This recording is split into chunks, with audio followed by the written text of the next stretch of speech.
Farmer Jay here from dirtfarmerjay.com. We think we have found the best darn fire starters. Let me tell you about it. You're going to find it handy for all sorts of fire starting needs.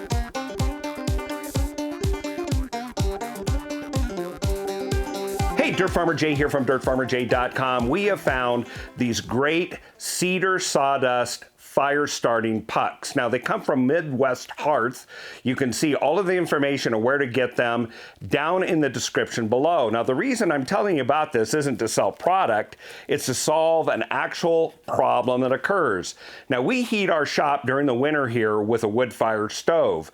And getting that stove started when it's really cold here in the desert west of the United States, we're talking in the teens or lower in Fahrenheit. Well, you don't want to be fiddling around trying to get something to start, and these fire starters really light quickly, burn a long time, and they're pretty economical. Now, they come in different set packs. So in this case, I bought the 36 pack right here, and that cost me about $40 for that. You can get sets of 8 and 16 as well, and you may have thought, $40 for fire starter pucks? That seems like a lot. Well, hold on just a minute. Number one, these are pre-scored right in here to be cut into quarters. I actually cut them to about 6 on the bandsaw, and then they burn long and hot enough to get all the other kindling started.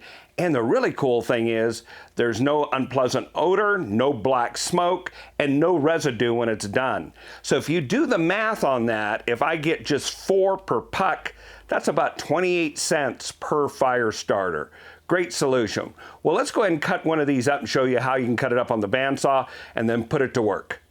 So to get better economics and to make them be in smaller chunks so they're easier to start, I just cut them on my bandsaw. I'm using a fine-tooth blade, and I clean off the blade about every 2 pucks that I cut up just to kind of clear the teeth.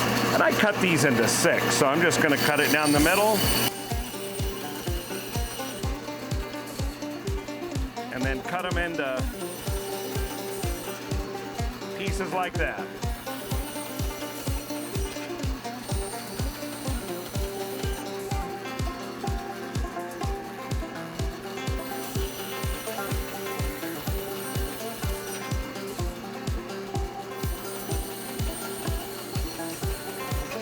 Now, some of you may be wondering, why don't you just go ahead and use materials that you can find, kindling and that sort of thing? Well, that's great for many of you, but for this guy, I want something really convenient to get a cooking fire going or this wood stove. Let's look and see how well this fires up. So I'm just going to go ahead and use one of these here. We're going to just put it right there, and we'll see how quick this lights. And there you go, with a minimum amount.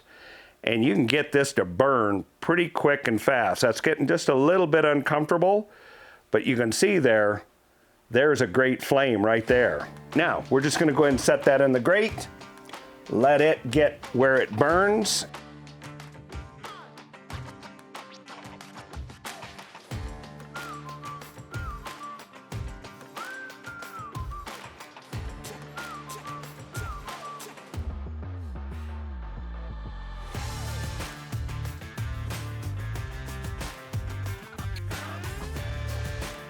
To make this really convenient, what we do is store these chunks that we've made in Ziploc bags. We keep one here in the shop, keep another one in the back of the truck for a bug out kit.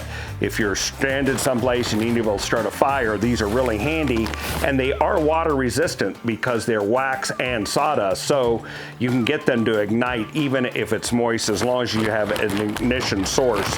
But this really helps when all you've got is wet kindling all around you, so that's very helpful. You know, when you're all done with that fire and it burns down, you're gonna end up with a lot of ash. And if you're concerned about what to do with all of that hardwood or softwood ash, check out this video where we tell you a little bit about how to make use of it, the good, the bad, and ugly of using ash, and that it is a great resource, not a waste product. And then check out this other video that we created for you in our library that YouTube thinks is perfect for your interests. Until the next time, this is Dirt Farmer Jay from dirtfarmerjay.com, enjoying a nice warm fire in the shop.